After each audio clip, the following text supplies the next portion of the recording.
En este video vamos a hablar sobre el tema de cargas distribuidas. Esto es un conjunto de fuerzas que actúan a lo largo de una de las dimensiones del cuerpo que estamos estudiando. Esto es, digamos que un grado más de complejidad respecto a considerar fuerzas que actúan solo, o una fuerza más bien, o un conjunto de fuerzas sobre puntos muy específicos. Aquí es una distribución continua de fuerzas con una variación a lo largo de una de las dimensiones del cuerpo. Para empezar con el modelo de estas fuerzas distribuidas, tenemos que comenzar por considerar la presión que se ejerce sobre una superficie. Este es un concepto que ya conocen, es fuerza aplicada sobre superficie, es decir, sus unidades son newton sobre metro cuadrado, lo cual es un pascal. Aquí en la figura podemos ver cómo una presión es un diagrama de una función de la presión a lo largo de la dimensión X, que es lo que en este caso voy a llamar la longitud, en este caso de una barra. Si esa barra tiene un ancho al que he llamado A, entonces observen cómo la presión va disminuyendo conforme avanzan en la dirección X. Sin embargo, también fíjense que a lo ancho de la barra la presión se mantiene constante, es decir, no es función de la dimensión transversal, sino que solo es función de la longitud de esta barra. Esto lo que nos va a permitir es simplificar este diagrama a dos dimensiones, porque aquí pues todavía estamos manejando el diagrama en tres dimensiones. Si nos vamos a dos dimensiones, que sería como este diagrama, entonces vamos a tener una función W que también es función de la longitud, que en este caso está alineada con la coordenada X, y que voy a llamar una función de carga. Esta función de carga tiene unidades de newton sobre metro, es decir, es fuerza por unidad de longitud sobre la barra. Y bueno, nos hemos quedado nada más con la dimensión X, que es la que es a lo largo de la cual existe esta variación de la carga. Aquí está el conjunto de fuerzas del que les hablaba al principio. Fíjense que esto es una variación continua, es decir, estas flechas que aparecen solo son para ejemplificar la variación de fuerzas, pero hay un número muy grande de fuerzas que van actuando desde el origen hasta donde termina la barra. Y bueno, esto afortunadamente lo podemos simplificar. Ya en otros temas se ha visto la simplificación de un conjunto de fuerzas a una sola fuerza resultante y a un momento resultante respecto a un punto de referencia. La idea es la misma en este caso, nada más que en vez de tener 4 o 5 fuerzas, tenemos un número muy grande de fuerzas. Por eso es el nombre de cargas distribuidas, ¿sí? Esto, en términos gráficos, quiere decir que queremos encontrar una fuerza resultante que sea equivalente a la carga distribuida y que también queremos saber a qué distancia debemos colocar esa fuerza resultante de nuestro punto de referencia, que en este caso es el origen, para que el efecto de esta fuerza resultante sobre la barra sea el mismo que el del conjunto de fuerzas que constituyen la carga distribuida. ¿Cómo hacemos esto? Pues para sumar un número muy grande de fuerzas, tenemos que integrar es una función que represente ese conjunto de fuerzas.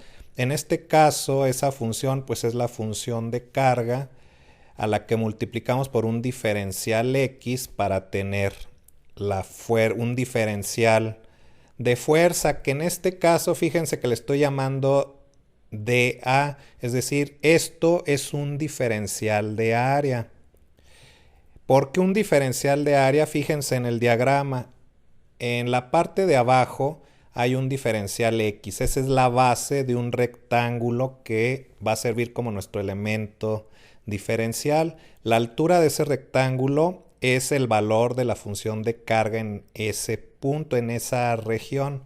Entonces, un diferencial de área sería la base por la altura de ese rectángulo, es decir, el valor de la función de carga en ese punto por el diferencial X, que es la base del rectángulo. Y fíjense en la integral, que la integral de un diferencial de área es el área total de nuestro diagrama de la función de carga. Es decir, el área de la función de carga es igual a la fuerza resultante. Ahora, aquí apareció también cómo calcular el momento resultante respecto al origen, que es nuestro punto de referencia en este caso.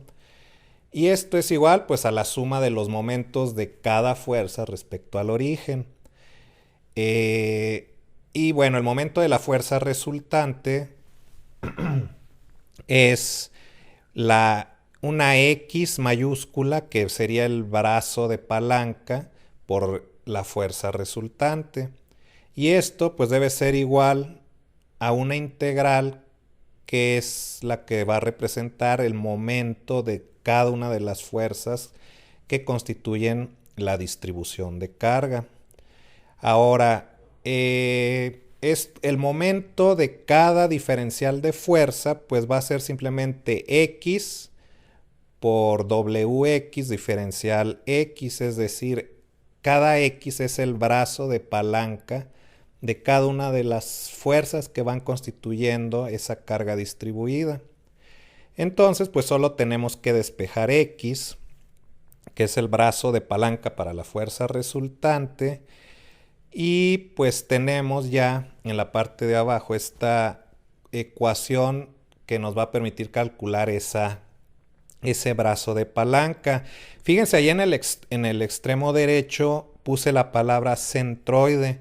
Esto es porque esta ecuación con las dos integrales en el numerador y en el denominador, pues resulta que es la forma como se calculan los centroides de las figuras geométricas, como el triángulo que les muestro ahí. Entonces, esto también es una gran simplificación para calcular ese brazo de palanca, especialmente cuando la función de carga en su diagrama pues tiene una forma geométrica muy regular.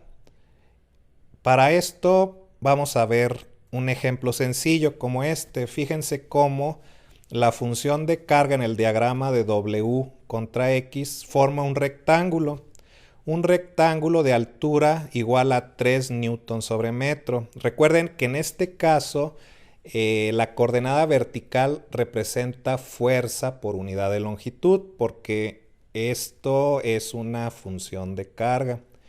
Y la parte de abajo representa una barra sobre la cual se está aplicando esta distribución de carga y que tiene una longitud de 2 metros, ¿sí?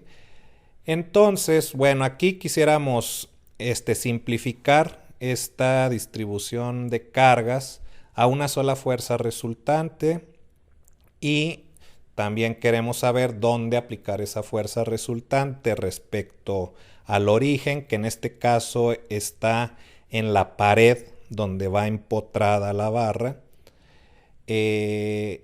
Bueno, ¿en qué punto hay que aplicarlo? A 1 metro de la pared.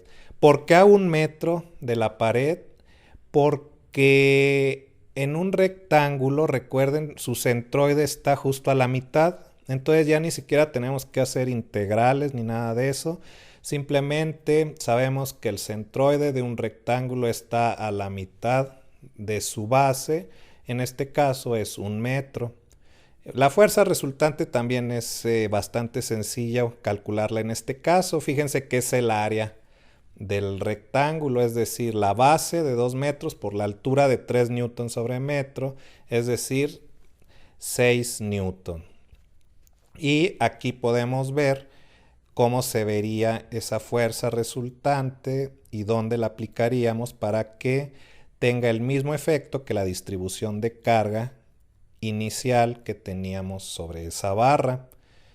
Así que en realidad puede ser muy sencillo calcular la fuerza resultante de la distribución de carga y su punto de aplicación, considerando pues estos lugares geométricos como el centroide, especialmente cuando la distribución de carga es muy simétrica.